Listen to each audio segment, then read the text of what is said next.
तनाव मुक्त माहौल में बेहतर शिक्षा बच्चों को कैसे दी जाए, जिसके मद्देनज़र सीबीएसई के निर्देशानुसार जहानाबाद के रामकृष्ण परमहंस विद्यालय में शिक्षकों को प्रशिक्षण के लिए एक सेमिनार का आयोजन किया गया। इस आयोजन के माध्यम से शिक्षक व शिक्षिकाओं को प्रशिक्षित किया गया।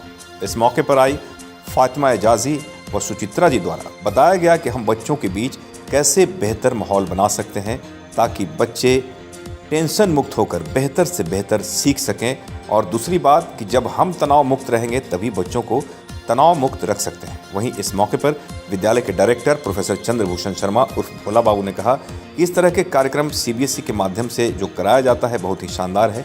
इससे हम लोगों को भी काफ़ी राहत मिलता है, बच्चे तनाव मुक्त रहते हैं और अच्छी तरह से शिक्षा ग्रहण करते हैं, जिससे हमारे विद्यालय का भी नाम रोशन होता है। इस मौके पर काफ़ी संख्या में शिक्षक शिक्षिकाएं मौजूद थे और अपनी भावनाएं भी व्यक्त कर रहे थे। एसके मिर्जा, ईशा न्यूज़ के लिए। NEP 2020 नेशनल एजुकेशन पॉलिसी 2020 अब गवर्नमेंट ने इंट्रोड्यूस किया है, तो शिक्षकों को भी इस बदलाव में अपनी भागीदारी देनी है और इस परिवर्तन के साथ साथ हमें बहुत कुछ अपने आप को अपग्रेड करने की ज़रूरत है। Because I believe in the coat that if you teach the today's generation as you taught them like yesterday, then teacher is going to rob them of their future.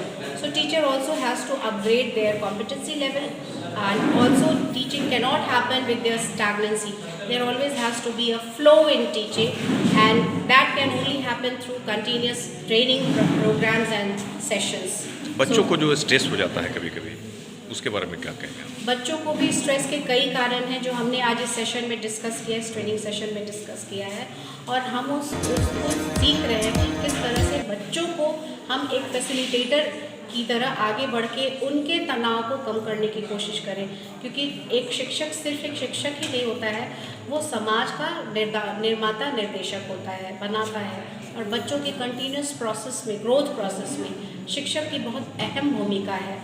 तो उनके तनाव को कम करने के कई विविध तरीके हैं, जिसमें से टीचर्स की बहुत एक गाइड की भूमिका होती है, और शिक्षक वो आदर्श है जो उन बच्चों के लिए आगे बढ़ के उनके माता पिता की तरह उनके मनोवैज्ञानिक रूप से उनकी बातों को समझे, काउंसलिंग करे, गाइड करे, मेंटर करे और उनके तनाव को कम करने की कोशिश करें। इसीलिए उनको आज ये बताया जा रहा है। जी, ये टीचर्स की ट्रेनिंग है जिसमें हम बच्चों के mental health and wellbeing among students, ये भी एक टॉपिक है जिस पे हम लोगों ने अभी आधे घंटे की सेशन की, और इस पे हमने बात की है कि बच्चों को हम लोग किस किस तरीके से तनाव से दूर कर सकते हैं। उनके तनाव के कई कारण हैं, जिसमें बुलिंग है, पीयर प्रेशर है, एकेडमिक प्रेशर है, पेरेंट्स के एक्सपेक्टेशंस हैं, तो हम उसको कैसे रोक सकते हैं, किस तरह से बच्चों को सैंडविच होने से बचाएं और हमारी आने वाली भावी पीढ़ी एक बेहतर भारत की ओर कदम बढ़ाए।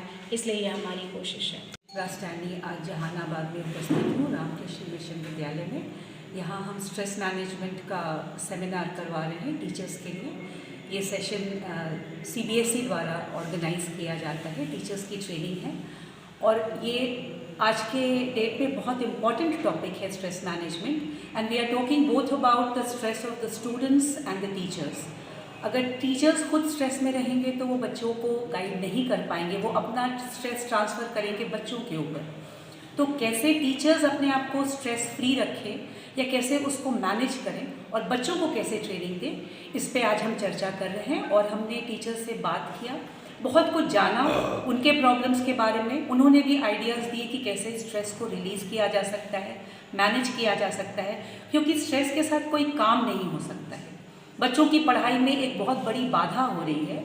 आज का जो माहौल है, आजकल का जो लाइफस्टाइल है, स्पेशली अगर मोबाइल फ़ोन की बात की जाए तो ये साबित हो चुका है कि वो एक ऐसा डिवाइस है जो बच्चों का बहुत ज़्यादा समय लेता है। उस वजह से बच्चे आउटडोर गेम्स में पार्टिसिपेट नहीं कर पाते हैं।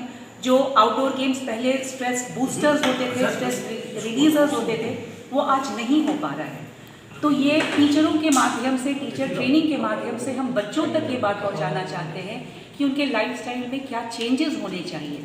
फिर से कहा जाए तो पाठशाला की दिशा की ओर, जहाँ बच्चे खेल कूद के पढ़ा करते थे, एक गुरुकुल सिस्टम में जैसे पढ़ाई होती थी, तो वहाँ पे ये एक नई बात है आजकल कि बच्चे तनाव में हैं। अगर हम अपने उम्र की बात करें तो उस समय बच्चे तनावग्रसित नहीं होते थे, या आप कहिए कि बच्चे बीमार भी नहीं पड़ते थे, क्योंकि उनका आहार, पोषक तत्व होते थे, उनकी जीवन शैली ऐसी होती थी कि तनाव के लिए कोई जगह नहीं रह पाता था। मॉडर्नाइजेशन की वजह से बहुत सारे ऐसे एस्पेक्ट्स आए हैं, बहुत से ऐसे नए तौर तरीके आए हैं, जो मैंने पहले कहा, मोबाइल फ़ोन या न्यूक्लियर फैमिलीज़ या छोटे घर जहाँ प्लेग्राउंड नहीं है, मैदान नहीं है, अगर है भी तो पेरेंट्स बच्चों को बाहर भेजने से डरते हैं। तो इस शैली में वापस जाना निहायत ज़रूरी हो गया है ताकि बच्चे स्ट्रेस फ्री रह सकें। पर आधारित कार्यशाला में मुख्य resource person Suchitra ma'am and Fatima ma'am के द्वारा तमाम जहानाबाद में उपस्थित शिक्षिकाओं को प्रशिक्षित किया जा रहा है। सब्जेक्ट है बच्चों में तनाव जो है उसको कैसे कम किया जाए। इन लोगों के द्वारा और भी जो यहाँ पर उपस्थित शिक्षक आए हैं, उन्होंने अपना अपना राय व्यक्त किया। पुस्तक का बोझ, गार्जियन का होमवर्क, टीचर के द्वारा जो वर्क दिया गया उसको कैसे याद करना, और बच्चे जब पीछे छूटते हैं तो विद्यालय में आने में वह भयभीत महसूस करते हैं। कैसे हम उनको खेल खेल में, आधुनिक परिवेश में जो हमारा शिक्षा का माहौल है उसको आगे बढ़ाते हुए हम बच्चों को उनका सुंदर भविष्य गढ़ सकें, इसके लिए आज यहाँ पर लोग एकत्रित हुए और अपना अपना राय दिए। साथ में हमारे विद्यालय में जो दो मुख्य रिसोर्स पर्सन आए हैं, इनके द्वारा हम लोगों के बीच में बच्चों में कैसे तनाव मुक्त किया जाए इस पर विशेष बल दिया गया है। और हम समझते हैं कि ये कार्यशाला से हम सभी शिक्षकों को काफ़ी सहायता मिलेगी और बच्चों के बीच में आज जो प्रशिक्षण हम ले रहे हैं जाके हम बच्चों में लागू करेंगे।